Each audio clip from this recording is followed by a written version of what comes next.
Welcome to Mindset Lessons from the Field. I'm your host, Gina Kazaza. Before we get started, quick invite to join our free Substack community. We got monthly book club. We got articles to boost your mental fitness and resilience. We got a group chat going on because growth is easier when you're not doing it alone. So come on over and join that Substack community. Also, if this show hits home, please leave a rating, share it, follow us on Instagram, hit that subscribe button on YouTube. Thank you guys so much. Now, one more thing before we dive in, quick shout out to our sponsor.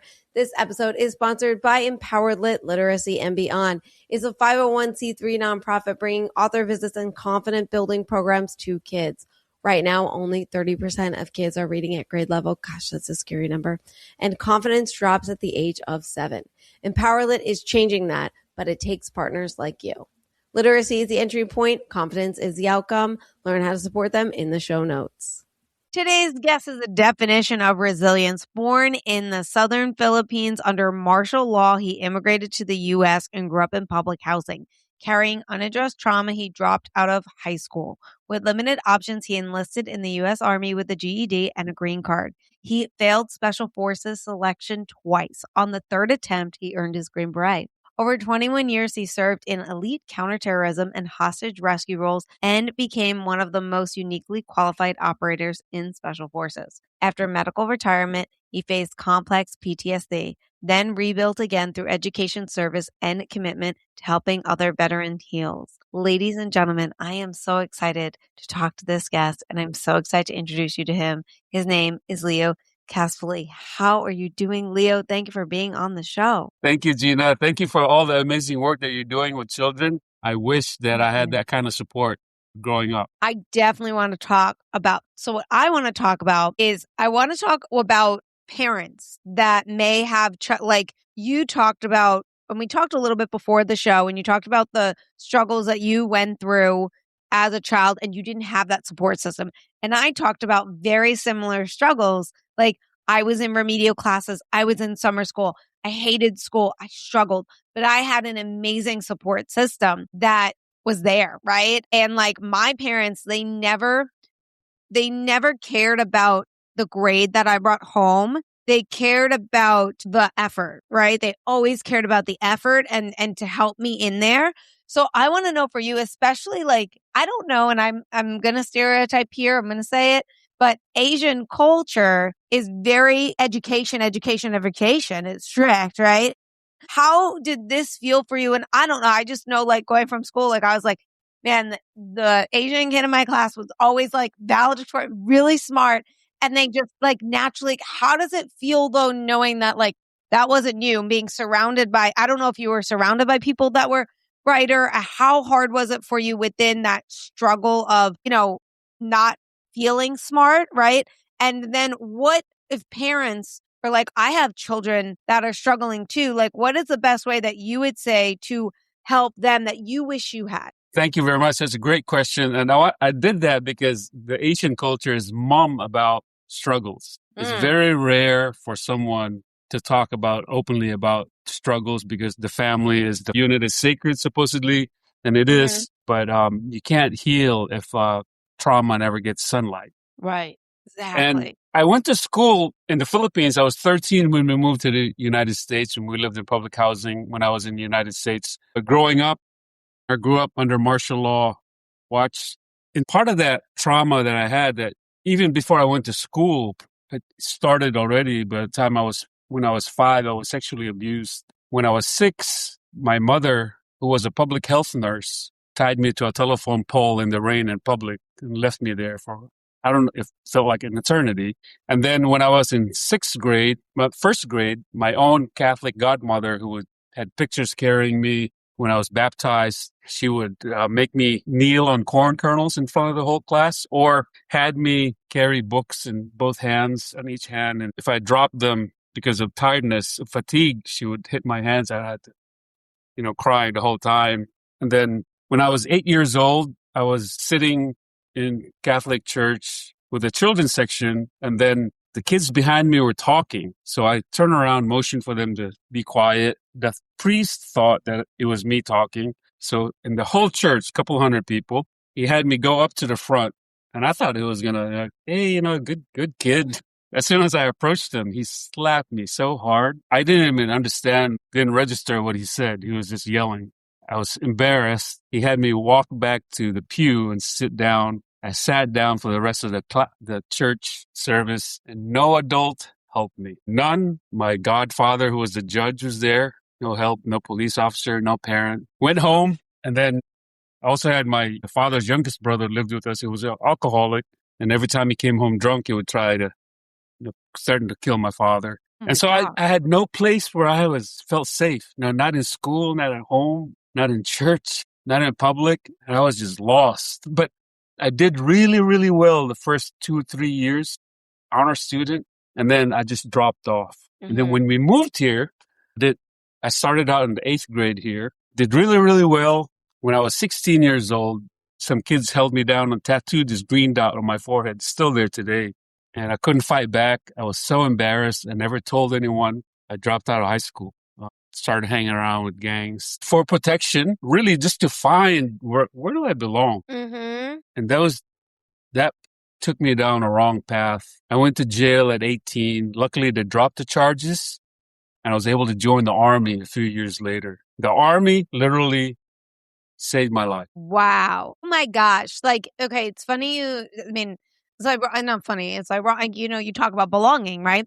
And that's the biggest thing I teach when I go to the schools. So I actually had a speaking this morning, as I mentioned, and I talked to these kids about belonging. And I talked to them about when they walk into this school, that they don't need to be friends with each other, but they must learn to respect each other because they're teammates. They're teammates when they walk in here because they all belong there, right? And I talk about that to them to get them to understand the power of kindness. And I share with them my videos from when I was training in the Navy SEAL prep program and how I really, really struggled. And yet nobody laughed at me. Instead, they helped me. And it was the same when I was in school. It's like, nobody laughed at me for failing a test. Like when, especially when you get your test back, I guess it could be really embarrassing when you have like a 40 and like, you're like to your friend, what'd you get? And it's like an 80 or even like a 65. I was like, wow, how'd they do that? But there was no embarrassment or shame because nobody like did that. And I think like as a child, you are figuring out who you are, you're figuring out your identity. And when you are getting beaten up, the world beats you up, right? So if your support system or you don't have a support system beats you up, you just get completely lost. And like you said, you join the gang for protection. You're trying to find someone that could help you to make you feel safe, but also you're looking for a support system to be there for you, right? And gangs do a great job at that. They do a really good job at making you feel like they die for you, right? If they expect you to do the same thing. Yeah. So I want to talk, like, what if a parent is listening to this and is like, how do I build my kids' self-esteem? How do I help them out when maybe they see them struggling socially? Maybe they see them struggling in school. Like, what would you say you wish you would have had that they could be doing to nurture that? That's a great question because I have 3 sons of my own, and 2 of them don't talk to me. I have one son who talks to me, Mm-hmm. and that's okay because that's a phase of healing. Mm-hmm. And because I didn't heal until they were teenagers, so plus I was an absent parent from all the deployments. That added, I would leave them behind when there was a hurricane coming. When the moment they need me most, the force had to be ready elsewhere. Couldn't be trapped in a hurricane. I yelled and I embarrassed them based on how I grew up. I didn't have any models. Mm-hmm. My wife, who was brought up in a totally different family, same area in the Philippines, but totally different type of dynamics where nobody was hit, nobody was shamed. She was surprised that, like why I needed to create drama at all when they said they never fought. So, well, that was what you considered safe. That was your default mechanism because that's what you were taught as a child. That's what we fall back on, right? Because like, it's funny when you think about like why an abusive person stays in an abusive relationship is because in their mind, that's what they consider safe. It's what they know, right? Because of their childhood and all, they don't know anything else, right? And to go outside of what they know is terrifying. So to go to a loving place, it's unfamiliar. And the brain is like, what's going on, right? I need to get back to what I know. So I totally understand, but I get that it's just challenging for those around you because then you're creating that unsafety feeling that they're not familiar with. Right? Thank you for that. And to answer the question is that the parent has to get right with themselves first and really go at it, not from based on fear, but based on, and it's very hard if you come from a very traumatized family. Yes. To look at life in a loving kindness way, respectful way versus fear. And it's because you're creating a whole new personality. It's a whole new person. It's day and night. It is. And think about this. You've been that person for how many years? And now you have to change it, right? Think about how long that takes. I mean, think about how long it takes just to like change that one habit, right? It could take years, right? So you're shaping a whole new person. That's, do you feel like it's been challenging? Like you wish people gave you a little bit more grace or understanding? Like, or do you feel like, because how do you not beat yourself up? How do you give yourself kindness and grace because you are a human being like that, you deserve to recognize that within yourself because it's so easy to just beat yourself up. That is a good question because at 17, my mother kicked me out of the house. I was living on the streets in LA, no money, nothing. And the worst feeling was not being recognized. It wasn't hunger. It was the feeling that you get when somebody purposely looks away, either because they can't give you any help or they don't want to see themselves in that situation. I was just surviving. I didn't know where that came from, the will to survive. But in the military, I used schools and running and working out and academics. And I achieved those things, but, it was really still shallow because I was trying to prove to them that I'm worth it when I really should have been proving to myself, no one else. I'm aligned with the universe. That's who I love myself and I accept myself. And it took a very long time. And where I really found this out is when I went to save a warrior at Camp Hiskramer on Malibu. And I cried for 5 days. Before that, I went to counseling every week for 6 years. And every counseling session, it was just enough to keep me alive from 1 week to the next. There was no true healing. But when I cried for 5 days, not a head cry or a chest cry, but really like a cry from the gut, it felt like I was vomiting out all of the shame, the hits, the kicks, all the bullying when I got slammed in the lockers. My belly reverberated, and that's how I found healing. I was no longer angry because I was holding on to all the fantasy of what my childhood should have been and not reality. Wow. That is, it's interesting too. You said something really important of like that therapy. I was just surviving 1 week to the next, right? And I can understand that because it's like you feel so like light when you leave, right? And then but like the thing is, it's just because you're talking a little bit and hearing, but then you're kind of like needing that fix for the next week because that's what's getting you, but you're not understanding how to heal yourself on the day to day, right? Like, because again, that therapist is that support system for that 1 hour, but you technically need that support system more. I am curious though, like, did you ever fall into drugs when you were younger? When I was a kid, I did drugs. Yeah. And when I was medically retired, I was waiting for all my surgeries. I couldn't walk for over 3 years. I have a titanium knee replacement, 2 full hip replacements. I have titanium neck. I got addicted to opioids for about a year until I finished all of my surgeries. I was shaking for 6 days when I finally stopped.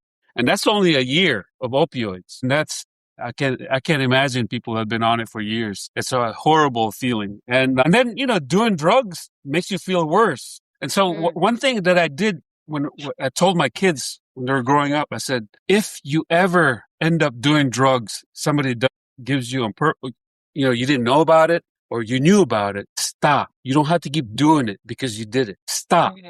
Don't go into a shameful feeling that I've done it once. I got to keep doing it again because I'm a loser forever. That's not the way the world works. You can stop. We're going to stop right here as we're going to give a shout out to one of our other sponsors, Sphere Emoji.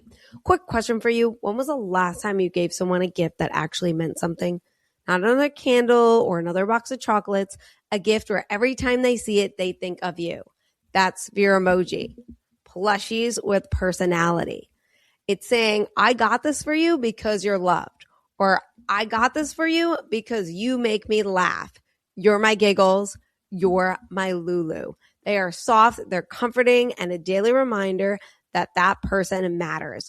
With Valentine's Day coming up, Lulu is the perfect gift, mini or pillow size. And yes, the pillow size is as comfortable as it sounds. It's my favorite.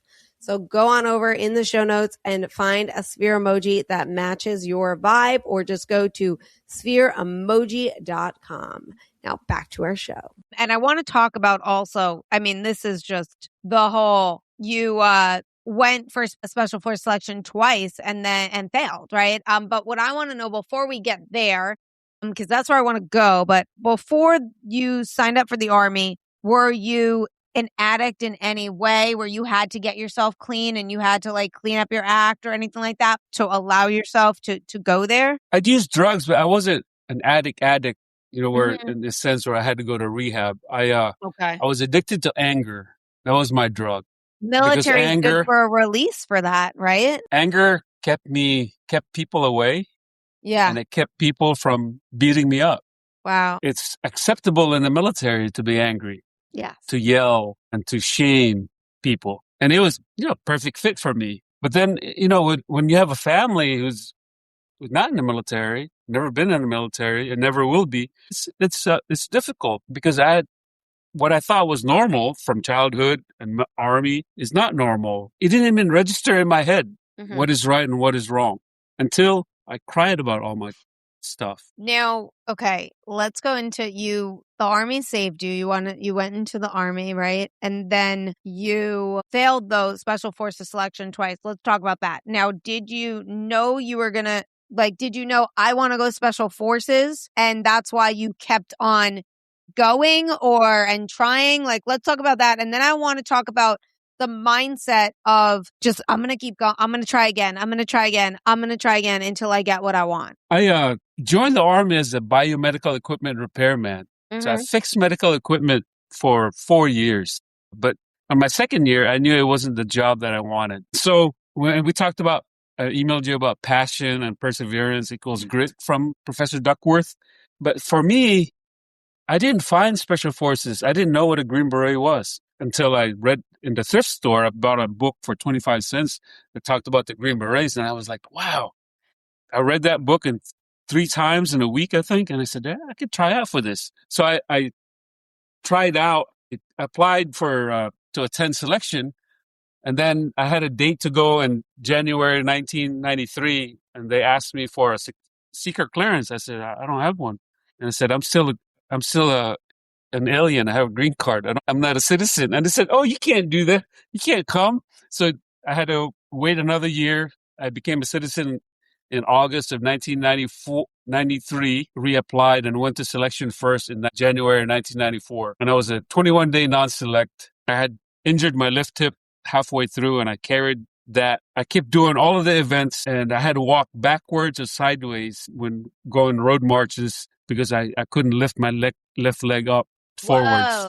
So I was the last guy to come in on the very last event. I never quit. I proved to myself that, because I quit, before that I quit everything. I quit community college, I quit high school. I quit everything. And I said, this is the first time I proved to myself that I can make it, even though I'm not selected. I was not selected, but I knew that I could make it. And I went back to my unit in Alabama and everybody laughed at me. They're like, oh, you stepped off the porch and got bit by a snake. And I said, yeah, at least I tried. And so I went back again. I couldn't lift my left leg until June of that year. But I said, I want to go back again. I went back in November with an injury. And I didn't make it halfway through because I injured. I was just, again, persevering. There's 2 types of perseverance, from a negative or a positive. And I was going from a negative because I didn't like my job. Instead of looking for what I could be doing better, I was looking at it from fear, not from possibilities, from grief to not to joy. So I went to psychological operations, changed my job, and they said, you can't do that. You can't switch from medical equipment to psychological operations. I said, watch me. So I switched. And then from there, I spent a year there. And then I told my first sergeant, who was supervisor, who had just come back from being a support person at Delta Force. And I told him, I want to go back for a third time. And this is what he said to me. And I greatly appreciate this from him. He said, I will give you 30 days while you work. Only come to work from 1 o'clock to 4 p.m. I'll tell your supervisor, you better be working out in the morning and at night. And so that's what I did. And I had a deployment or two between that. So it turned out to be 6 to 8 weeks. Well, I only went to work for 3 hours and I worked out day and night, 6 days a week. And then another thing that I learned was that you can't peak before you go because selection is so hard. If you're peaked for 3 weeks, you're just going to get injured. And somebody told me just be around 70, 80%. Because that's the first time I peaked. I didn't ask questions. I didn't know who to ask. And so this time on the second week, I peaked. And then, you're going to get injured. They're going to beat you down on the third week. But I was top 10% on most events. Wow. We started with almost 400 and halfway through we had to do a 12-mile road march and we had a little over 200 left and I came in number 4. Wow. Out of 200 people had already quit. The last event, 24 miler, I came in number 8 out of 90 something people. And I credit my boss for being so kind to me to say, hey, I got your back. And it changed my life. Yeah. Was that one of the first times that someone did that for you? That was the second. The first one was in my first job. I had a supervisor who forced me to compete for Soldier of the Month and Soldier of the Quarter. And I would go to his house on weekends and at nights. And I would sit in the position of attention. He would grill me about Army knowledge. I would have to answer like this with my hands on the top of my knees. He never gave up on me. And that was like the first time I was like, man, this guy doesn't know me. He gets nothing from this. But yet, he's spending his own family time, taking an hour or two away every night on weekends to help me succeed. And I was like, oh, this is like, so when I say the Army really changed me and saved me, those are the people, put the effort in. And I pay it forward now because I wouldn't be here today without their help. Not even close. Did you find more of a support system then when you became a Green Beret and went to a team? Yeah, that is a very close brotherhood, but it's also a brotherhood where there's a lot of accountability. Like you show up, not 50%, not 75%, it's 100%. Every single day. I always say that I was never on a sports team growing up. That was my first ever on a team. And then it's a 12-man team, very biblical number. And then the designation for the military occupational specialty is 18, also very biblical. And it's just amazing the way people helped me. And I realized, because by then I had been in a regular hospital unit. I had been in a psychological operations unit, which is part of special operations. Then in special forces, I realized that the best of the best, they're very generous with praise. They're not afraid. My previous units, people were like, okay, I'll give you this, I'll give you that, I'll write this about you.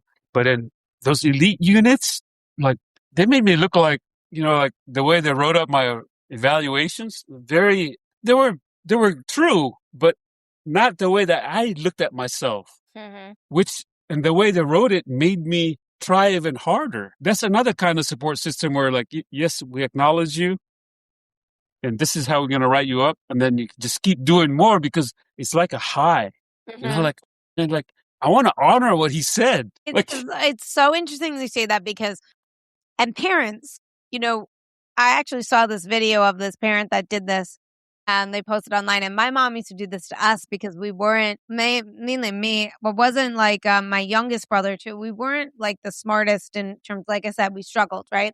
And my mom used to say, like, I remember, especially to my youngest brother, because I'm 7 years older than him. So I really remember it, because she would be like, wow, for your age group, you are so bright, right? But like, and she would say this stuff. And I just remember me and my other brother, because we're 7 years older than him, where we were just like, no, he's not. What are you talking about? He's like on a third grade reading level in 7th grade, right? And my mom would be like, no, for his age group, he's so bright. And it would get him to just be in that mindset of like, yeah, like, and then you want to keep going. And, you know, he went to college. He does very well for himself. He's in finance, but like, it was that, you know, you want to, the way that they write about you and talk about you, you want to live up to that, right? Essentially is what, you know, I love that you got to, especially because you never really had that. And I want to know like the difference between I want to know the difference for you between Special Forces and the Army. Special Forces is very unique. It's the only unit in the entire Department of Defense that can do unconventional warfare. Mm-hmm. Unconventional warfare, you live with your guerrillas for 6 months or even longer. It's not a one deployment and back. You build relationships. You eat what they eat. You speak their language. It's where creativity can happen. Mm-hmm. Because when we're on the ground, issues come up where diplomacy must be used often. We don't come in with a hammer everything down, plow everything down, because it's all just going to build resentment. And we want to empower communities so that they can build for themselves the same way that people empowered me. The concept is to work ourselves out of the job. Okay, let's just stop for a second and just realize that like with all of this we're talking about, you did 21 years, right? But not only did you do 21 years, like and I'm going to go back to your bio to read word for word, okay? You served in elite counterterrorism and hostage rescue roles, becoming one of the most uniquely qualified operators in Special Forces, right? I am just curious, like, what point do you look back and be like, I did pretty well? Like, at what, like, did you realize, like, for yourself, like, where you, because of the childhood, because of the trauma, because of the teenage years, like, even the young adult years, we're going to talk about those. I mean, we talked about that on the show, like, you know, where you were shamed when you failed selection, right? And you got let go and you had to go back. And, you know, there was no like support there. It was more shame, right? And you went back again and then you did it again for the third time and got it. Like, at what point have you ever like, if maybe you didn't, but at what point though, did you ever recognize like I'm pretty badass. Like I did really good for myself. First, I want to clarify that I was in a tier 2 counterterrorist unit. You know, Delta is the tier 1. Mm-hmm. And we have the regional counterterrorist unit that's tier 2. But when I was overseas, I would often work with the tier 1 units of those countries in the Middle East and Asia. I never thought of myself as enough. Mm-hmm. That's why I kept going. And even though people would praise me, you know, selection is 21 days long. And they said, you did almost 60 days of selection. And I said, it was never enough. And I think in many ways, I wasn't even looking to become a Green Beret, because I had, from my initial job, I couldn't go to the Ranger Battalion. So my only option was either Delta Force or Green Beret. Mm-hmm. And I knew nothing about Delta Force. I went to Green Beret, but I just wanted to develop myself and ask, like, can I be as good as the heroes that I looked up to, you know, like a Superman or you know, like how would that feel like?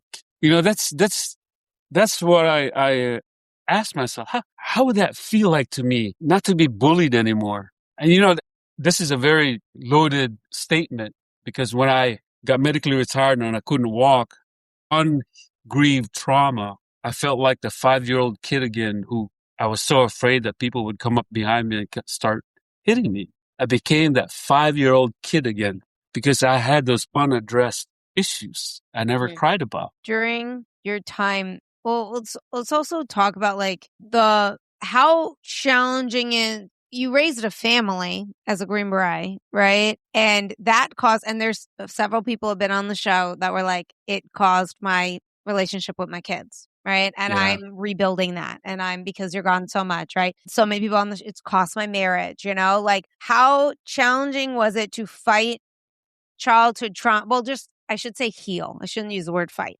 Heal childhood trauma when also it's all you knew, and you're also raising a family, and I'm sure you're having struggles in your family life, but also you then have to go and serve the country, right? And you have to help keep us safe, and you have to do other things, and you can't be thinking about them, right? You have to be in this because your teammates are counting on you to be in that perfect mindset. How do you shut it off? How do you and then how do you also navigate, or maybe you didn't do it in the best, healthiest way? What do you have for somebody to balance the stress at home, stress at work, and especially if you're causing the stress? One thing is that I have a very strong wife. Mm-hmm. She had to play mother and father while I was gone. And then when I couldn't do anything for myself, I even ended up 3 days in inpatient psych in a local Navy hospital here in San Diego because I was just really struggling. But there is no way to balance it because I was often gone. We would celebrate birthdays sometimes 3 to 4 months in advance. Jeez. To do that because I knew I was going to be gone for 6 months, 8 months. And sometimes I'd be back home and there'd be a hurricane coming and I had to leave again. So there was never a chance for me and my wife to be together and fix a problem, from start to finish. Sometimes I had a week at home, 2 weeks. Mm-hmm. So there is no balance. And because sometimes even I would always call home at 6 p.m., wherever my family was. Mm-hmm. So my kids are home. After 3 or 4 months, they wouldn't answer the phone. And I said, hey, Dad's going to call at this time. They're like, yeah, we know you're not going to be coming home, so we're not answering the phone. And I still remember it in our living room in North Carolina. My kids said, Dad, when you get out, please don't get a job overseas. And I said, why? I can be paid more. I can send you to great schools. And they said, we don't know who you are. We know we have a father, but we don't know our father. And you come home angry. You leave after a few weeks and you come home, you're angry because there's a lot of resentment. I'm missing my kids. I'm missing being a husband. I'm missing playing. And so there is no balance. And the only thing I can say is that be kind to yourself, because when you're kind to yourself, you can be kind to others. If you're beating yourself up and saying horrible things about yourself, it's not going to help. You have to be first kind to yourself and forgive yourself first, and then you can forgive others more easily. I said to the kids today, I talk about the words you say to yourself, like that kindness. And I actually did a little exercise with them where I said, I want you to think about everybody that you love right now. Think about everyone that you love, friends, your family. And then I'd give them some time to think about everybody that loved. And then I said, raise your hand if you included yourself.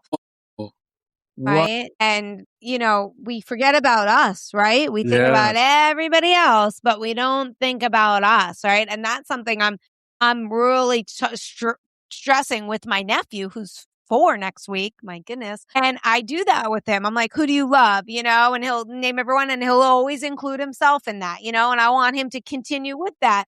But, that way he could be kind to himself, because when we love somebody, we give them grace, right? We give forgiveness, but if we're not including ourselves in that, it's just easier to beat ourselves up, right? And I want to talk about talking about beating yourself up. I'm curious in terms of, because we talked about this in the beginning of the show. I mean, no, the beginning before me and you started, I hit record. You mentioned you went to, was it a retreat or something with and you guys, you didn't even complete. It was a PTSD retreat with the family. Family left. You didn't even complete it. Now, and you're still in the middle of rebuilding, right? How hard is that? How hard is that for you to go to something that is a retreat, to heal, and then to feel, I'm just going to throw that, to feel more broken in terms of, I just lost everyone. They just left me, right? Yeah. Let's talk about that. And how do you heal from that now? I cried. I went to this hill, top of this hill, because I was the only one there without a family. And I just cried and cried, stood on top of this rock. I let the tears hit the rock. And I said, I got to find some way to honor this experience. I was so broken. And I think had I not gone to Save a Warrior 18 months prior, I would have done something drastic. But since I had already felt acceptance and grieved myself, grieved my trauma, and I had a support system, I had many people call me and message me like, hey, we got you. You're my brother. And that was what I needed. Mm-hmm. And I had to sleep in my Jeep. I had to move elsewhere. And I had to get a job. I had to get a house and a job as a warehouse man. And I couldn't even rent an apartment. I couldn't afford an apartment, so I rented a room. The guy who I rented a room from, he was a widower, but he would buy flowers for himself every week. And I said, why do you do that? You live alone, except for me here. And he said, I used to buy them for my wife, and now I buy them for myself. And he said, you should be buying flowers for your wife every week. I said, what? I said, I do that once or twice a year. He goes, every week. So since 2020, I've been buying flowers every single week. And it has changed the dynamics because when I go out and buy flowers, it reminds me that I'm a good person. Mm-hmm. And I'm picking something with beauty and I'm bringing it home and I put it there. And now the house feels empty without flowers. It really, truly changed the dynamics. And then I went to school at night and got my second master's degree. That's how instead of wallowing in the pain, I just went for something good, not to prove to others that I'm worthy, because at times when people are so struggling with their own trauma that, they can't accept that. And so I have to be willing to rebuild myself. And thankfully, now we're back together. Still have some issues, but we're rebuilding. But part of the issues is that when I finally got medically retired, we bought our first house ever. And I'm a first generation American, so is my wife. Where we just happened to live across the street from the only drug house in the neighborhood. And I started turning them in. The police compromised my reporting twice. The drug dealers found out who was turning them in. They went after me. I had to call the FBI. I went after them. I got prosecuted twice. I won twice. And then after 6 years, I told my wife, one day I'm going to fall apart. I'm going to do something really drastic because I can't heal here. So we decided to leave our house, first house we ever bought. And it's a big issue for immigrants. We left that. We took everything we owned. We moved to a 1-bedroom across the country in California to just be far away. And then we had to live in a 1-bedroom because nobody would buy the house for 2 years. We were drowning because we had a rent and then a mortgage. And thankfully, somebody bought the house like 2.5 years later. We were so thankful. But I changed the dynamics of that neighborhood. We left it in peace. When I was finally here, I was finally able to heal because I no longer had the enemy to fight overseas. I no longer had my neighbors to fight.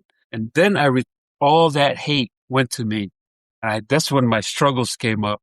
And this is also where I healed. I went on a podcast with Barry Shore in 2022. Mm-hmm. In 2024, he called me. He said, Leo, somebody from North Carolina watched that show and wants to talk to you. And he said the name. I said, that's my former neighbor. He goes, yeah. He said that he was moved to tears. He found my number. He called me and he asked me to connect him with you so he can apologize. So in 2024, 9 years later, because of the Barry Shore's podcast, I flew back to North Carolina and had breakfast with my former neighbor. Wow. Twice. And that's, I could only have done that because I also changed. Mm-hmm. I became a forgiving person. I became kinder to myself. Now I can be kind to my neighbor. And I call him a hero because truly he left that lifestyle and changed his whole life. Do you feel like, how is it for you? Like someone like me I struggle with control. Let's just flat out say that. I struggle with control where like if you back in the day, like I wanted to fix everything. The relationship is broken. I need to fix it. Right. But also I've come to realize now these days it's a little different. Whereas like I give, and if you're not going to want to fix it, I'm letting it go, right? That's just the way it's going to go. But like 10 years ago, I needed to fix it. Like I needed to get you to, figure it out. But I realized that if the other person doesn't want to do it, they can't. But then what I would do is I would turn inward and I'd be like, why did I mess this up? Like, why did this relationship fall apart in the first place? Because of this that I did. And I can't go back, right? And then that just festers and festers and festers. Right now in your life, I mean, kudos to you in terms of You and your wife are back together. You're rebuilding, right? But, with your two sons that aren't talking to you and you have to rebuild those. You don't have to, you're choosing to rebuild the relationship also with your other child, right? Like, how does it feel for you to forgive yourself and love yourself while also realizing that you can't change the relationship unless they want it to change as well? I just worked on that this week. Oh. It's because I'm still not forgiving. I still haven't forgiven myself for the events that happened, broke up the family in 2019. And I did an exercise where I forgave myself for all those things that happened because that was the best I could do. That was the best I could. I didn't know any better. Like you and like most SF guys, Special Forces guys or SEALs, we like to be in control because I've been told that 75% of the people that go to Special Forces have traumatized childhoods. They specifically look for us because we know that we got stuff to prove.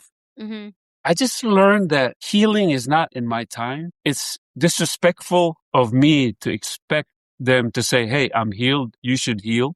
That's their life. And if I told them to heal at my pace, it's not their life. It's my life. It's no longer their freedom to heal. And they should have the liberty to explore all of the avenues to heal. And if they're not ready, that's okay because the support behind that is me being grounded, being kind to myself, and to be able to take the hits. And the hits are, no one's returning my phone call or text. I'm not invited to birthday parties, but it's not even a burden to me. It's a process that has to flow through me because it's helping me grow. It's exactly what I need. And that's exactly the stage that they need to be in today. And this is exactly what I need to be in today to be a better person today and tomorrow. I love that. That really resonated with me a lot too. So I have to ask you for the final question for the show. What would you say we should be doing on a daily, or what do you say we could do on a daily basis to strengthen our mental fitness to tackle those everyday challenges that are inevitably going to come our way? The first thing is to realize that it's a miracle to be alive every day. And it is truly a gift when we wake up. And then to continue to breathe. Just breathe. Because when there's crisis, you take a few deep breaths, it dulls the pain. Not dulling the pain like in opioids or drug use or alcohol or anger. It's just you're feeding your soul what it needs. Oxygen and then love. That it realizes when the body feels loved, when there's breathing properly and the posture's aligned, that's love for the body. And you can only give you're radiating the same thing that you feel inside because you're truly aligned in heart and soul. I love that. Thank you. You were fantastic. I loved talking with you. You have some story too. Kudos to you on the healing that you're doing and all that stuff because, you really have an incredible story. And to be where you are today with everything that you went through is pretty amazing. I commend you so much. And I really, really appreciate you for being on the show. You are wonderful. Thank you for having me, Gina. And thank you for what you're doing for the kids. Thank you. And for everyone that's listening, like, share, comment, subscribe, become a Substack member for those extra goodies that only our Substack member get. Come and join our book club. It's free for all. Strengthen that mindset. And I will see you guys all next week. Thank you so much.